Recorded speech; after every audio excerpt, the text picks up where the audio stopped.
Saudara-saudari yang terkasih dalam Kristus, salam jumpa kembali dalam Lilin Sabda edisi hari Selasa 9 Juli 2024. Bacaan Injil yang akan kita bahas adalah Injil Matius bab 9 ayat 32 sampai ayat 38. Kita baca beberapa ayatnya. Demikianlah Yesus berkeliling ke semua kota dan desa. Ia mengajar dalam rumah-rumah ibadat dan memberitakan Injil Kerajaan Surga serta melenyapkan segala penyakit dan kelemahan. Melihat orang banyak itu, tergeraklah hati Yesus oleh belas kasihan kepada mereka, karena mereka lelah dan terlantar seperti domba yang tidak bergembala. Maka katanya kepada murid-muridnya, tuaian memang banyak, tetapi pekerja sedikit. Karena itu, mintalah kepada Tuan yang empunya tuaian, supaya ia mengirimkan pekerja-pekerja untuk tuaian itu.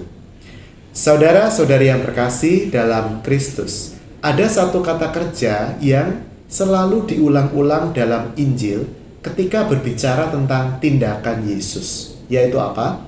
Tergeraklah hatinya oleh belas kasihan. Dalam bahasa asli, bahasa Yunani, kata kerja ini mau mengungkapkan gerakan yang berasal dari usus. Seperti maaf kalau orang itu mau muntah, ya. Ketika kita mau muntah, itu kan gerakannya dari dalam. Dan kita tidak bisa mencegah ketika muntah itu sudah mau terjadi kan. Nah, seperti itulah tergeraklah hatinya oleh belas kasihan. Ketika Yesus melihat sebuah realitas penderitaan, Yesus tidak bisa berdiam diri. Ada dorongan dari dalam dirinya yang harus dia keluarkan, yang harus dia nyatakan dalam sebuah tindakan. Nah, ini adalah sebuah undangan untuk kita semua. Untuk apa? Untuk tidak berhenti pada rasa kasihan. Untuk tidak hanya berdiam diri ketika melihat orang menderita di depan kita. Mari kita berbuat sesuatu.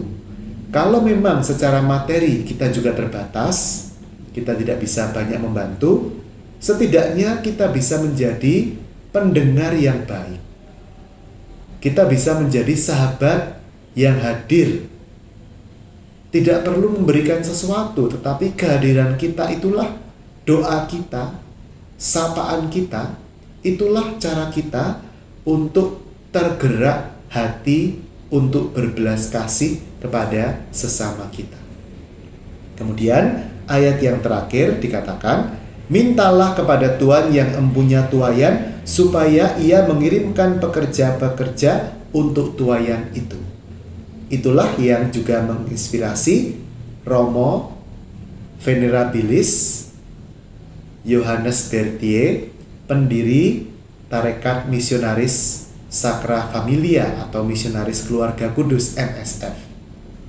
Karena ayat ini, inspirasi dari ayat ini, Romo Berthier mendirikan MSF yang adalah pertama-tama sebuah tarekat misioner yang siap dikirim ke tempat-tempat yang jauh dan ke tempat-tempat di mana gereja sulit untuk hidup, untuk memastikan bahwa di sana ada pekerja untuk merawat umat Tuhan.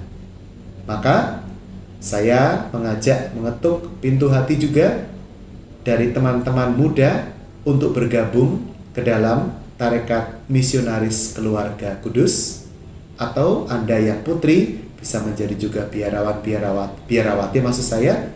Kami juga punya saudari Misi Adorasi Santa Familia atau para suster MASF, antara lain yang hadir di Surakarta.